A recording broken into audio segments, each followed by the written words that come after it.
Obrigado, Sr. Presidente, Senhoras e Senhores Deputados, Senhores Membros do Governo. Sem prejuízo das reservas que referirei adiante, a proposta de lei do Governo relativa à vigilância eletrónica merece, da parte do PCP, concordância, particularmente naquilo que se refere ao alargamento da vigilância eletrónica, já não só dizendo respeito ao cumprimento de medida de coação de obrigação de permanência na habitação, mas também naquilo que diz respeito à execução de penas e à aplicação das medidas previstas no âmbito da violência doméstica e, portanto, esse alargamento merece-nos a concordância. E relativamente a outras questões que neste âmbito se colocam até com maior sensibilidade, no que diz respeito ao consentimento, à necessidade de consentimento do arguidor, do condenado, merecem também concordância da parte do PCP as soluções que o Governo encontrou. Sem prejuízo, como dizia, das reservas que vou passar a referir. E a primeira tem que ver com a verificação de voz, referida na linha B do número 1 do artigo 2º, uma vez que consideramos que este mecanismo da verificação de voz poderá ter que ser ponderado relativamente à necessidade e à proporcionalidade da utilização deste meio, tendo em conta os fins que se pretende atingir. Ou seja, considerando os fins a que se destina a vigilância eletrónica, é ou não necessário para atingir estes fins a utilização da recolha de voz dos visados pela vigilância eletrónica, porque nós entendemos que, deste ponto de vista, talvez a monitorização telemática posicional seja suficiente e não haja necessidade de introduzir aqui um novo mecanismo de, digamos assim, de perturbação relativamente àquilo que é o respeito pelos direitos, liberdades e garantias dos cidadãos, que também neste âmbito não podem deixar de ser limite à atuação. Por outro lado, também a linha C deste mesmo número nos levanta algumas dúvidas. A existência de uma referência não concretizada a outros meios tecnológicos que venham a ser reconhecidos como idóneos, consideramos nós que pode não garantir aqui alguma limitação que neste âmbito deve ser tida em conta. E isto porquê? Porque a possibilidade de efetuar vigilância eletrónica com a referência a esta norma aberta, utilizando esta norma aberta, com uma referência não concretizada a outros meios tecnológicos que possam vir a ser reconhecidos como idóneos, não garante, do nosso ponto de vista,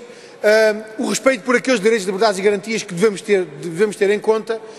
particularmente porque isto permite que a Direção-Geral de Reinserção Social possa vir a utilizar outros meios que neste momento não sejam conhecidos e, portanto, sem haver um juízo adequado relativamente à possibilidade de utilização desses outros meios que venham a ser desses meios que venham a ser reconhecidos como idóneos. E, portanto, julgamos que era mais ponderado não fazer esta referência e, se eventualmente da evolução tecnológica vier a verificar-se a possibilidade de utilização de outros meios, então, em face dessa realidade concreta, integrá-la nesta lei sobre a vigilância eletrónica. Por outro lado, também em relação à recolha de imagens de rosto e amostras de voz, conforme prevê o artigo 9º, nos seus números 3 e 4, queríamos deixar aqui a necessidade de garantir maior concretização relativamente ao controlo da utilização deste tipo de elementos. O número 3 prevê que a recolha de imagens de rosto só possa ser utilizada, só possa ser acedida por agentes intervenientes das operações de vigilância eletrónica com a finalidade de reconhecimento do vigiado, mas não se prevê qualquer tipo de controlo para a utilização deste tipo de elementos. Tendo em conta o seu melindre, nós julgamos que é pelo menos necessário ponderar uma possibilidade de controlo da utilização destes elementos, porque ela é de facto melindrosa. Por último, uma referência que se cruza com o número 2 do artigo 9º e o número 2 do artigo 29º. E isto porque se atribui no artigo 9º à Direção-Geral dos Recursos da Reinserção Social a possibilidade de recorrer aos serviços de outras entidades para adquirir, instalar, assegurar e manter o funcionamento dos meios técnicos utilizados na vigilância eletrónica. Aliás, à semelhança daquilo que já fazia a lei de 99 e, portanto, mantém-se esta disposição. O problema é que, no quadro desta lei, alarga-se o âmbito de aplicação da vigilância eletrónica. Ora, considerando este alargamento, incluindo a definição de uma base de dados e a possibilidade destas outras entidades terem acesso a essa base de dados, nós entendemos que devem ser incluídas aqui reservas que não constavam da Lei 99 em relação ao recurso a outras entidades. Obviamente que percebemos que a Direção-Geral não disponha da capacidade de produção, por exemplo, dos meios